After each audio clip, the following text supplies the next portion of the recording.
4 दिसंबर 1971 की रात, केवल 2 घंटों की अंधेरी रात, और उन्हीं 2 घंटों ने पाकिस्तान की नौसैनिक शक्ति को भीतर तक हिला दिया। कराची पाकिस्तान का सबसे सुरक्षित, सबसे महत्वपूर्ण बंदरगाह जलने वाला था एक ऐसी आग में जिसका धुआं 3 दिन तक नहीं थमा। पर यह सब किया था केवल 3 छोटी सी भारतीय मिसाइल बोट्स ने। उन्होंने दुनिया के हर नौसैनिक विशेषज्ञ को चकित कर दिया। अध्याय 1, पृष्ठभूमि। कराची पाकिस्तान की नौसेना का मुख्यालय, देश का 70% समुद्री व्यापार, पूरा ईंधन भंडार और 2 वायुसेना अड्डे मसूर और फैसल इसी शहर को सुरक्षा देते थे। पाकिस्तान को पूरा विश्वास था कि कराची अभेद्य है, कोई भी इसे छू नहीं सकता। लेकिन भारत के पास एक गुप्त अस्त्र था, विद्युत श्रेणी की मिसाइल बोट्स।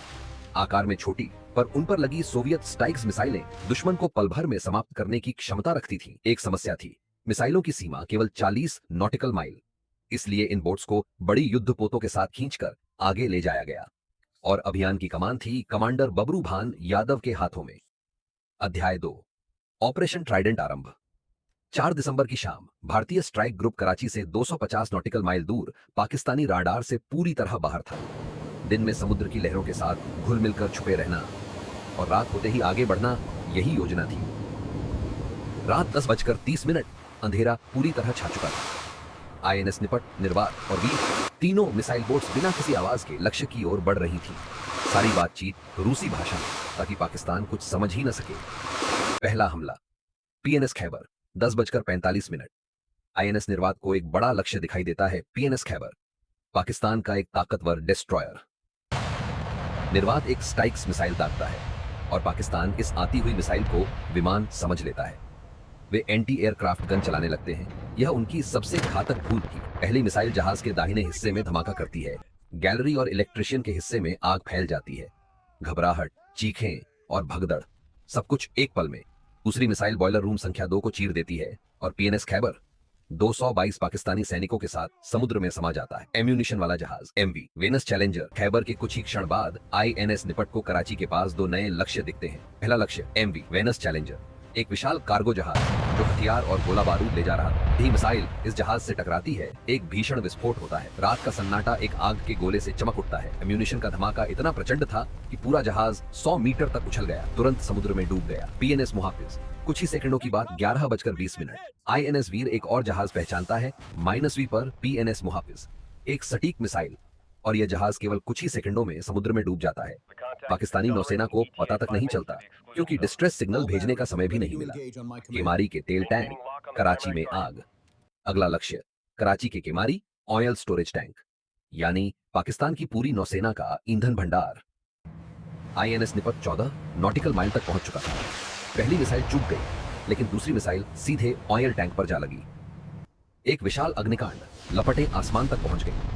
काला धुआं 3 दिन तक कराची के ऊपर छाया रहा और पाकिस्तान की नौसेना ईंधन के बिना ठप पड़ गई। अध्याय 3, पाकिस्तान की घबराहट। अगली सुबह पाकिस्तान पूरी तरह दहशत में था। कहीं भी भरोसा नहीं, केवल डर। एक पाकिस्तानी टोही विमान ने अपनी ही नौसेना की फ्रिगेट पीएनएस जुल्फिकार को भारतीय मिसाइल बोट समझ लिया। पाकिस्तान एयरफोर्स ने तुरंत लड़ाकू विमान भेजे और उन्होंने अपनी ही जहाज पर बमबारी कर दी। अपने ही जहाज पर हमला, यह घबराहट का सबसे बड़ा प्रमाण था। अध्याय 4, ऑपरेशन पाइथन। कराची पर गहरे हमलों के बावजूद पाकिस्तान नौसेना ने एक नई चाल चली। वे अपने युद्धपोतों को व्यापारी जहाजों के बीच छिपाने लगे। इसलिए 8 दिसंबर की रात ऑपरेशन पाइथन शुरू किया गया। इस अभियान में केवल एक मिसाइल बोट आईएनएस विनाश और 2 युद्धपोत शामिल थे। रात 10 बजे त्रिशूल के राडार देखते हैं कि कराची का राडार सीधे उनकी तरफ सेट हो चुका है। पाकिस्तान जान चुका था कि भारत फिर लौट आया है। विनाश लगातार 4 मिसाइलें दागता है। लक्ष्य नष्ट। पीएनएस डक्का हुई पूरी तरह निष्क्रिय है। एसएस हरमैटन ब्रिटिश जहाज हाइट डूबा है। एमवी गल्फ स्टार तेल टैंकर हाइट डूबा। केमारी के बचे हुए तेल टैंक हाइट दूसरी बार धधक उठे। इसके बाद कराची की शेष ईंधन आपूर्ति भी समाप्त हो गई। अध्याय 5, परिणाम और प्रभाव। 1971 के इस नौसैनिक अभियान ने पाकिस्तान की रीढ़ तोड़ दी। कराची बंदरगाह लगभग पूरी तरह निष्क्रिय हो गया। $3 अरब से अधिक का आर्थिक नुकसान, नौसेना के जहाज चल नहीं पाए और वायुसेना के लड़ाकू विमान ईंधन की कमी के कारण उड़ नहीं पाए।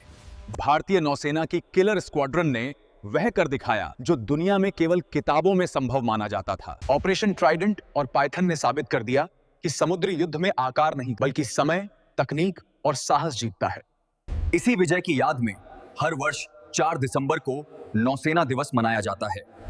उन वीर नौसैनिकों को नमन। उस रात कराची को आग के समुंदर में बदल दिया। मैं हूं जिंदगी रिएक्ट्स और आप सुन रहे थे 1971 की सबसे साहसिक कहानी। जय हिंद।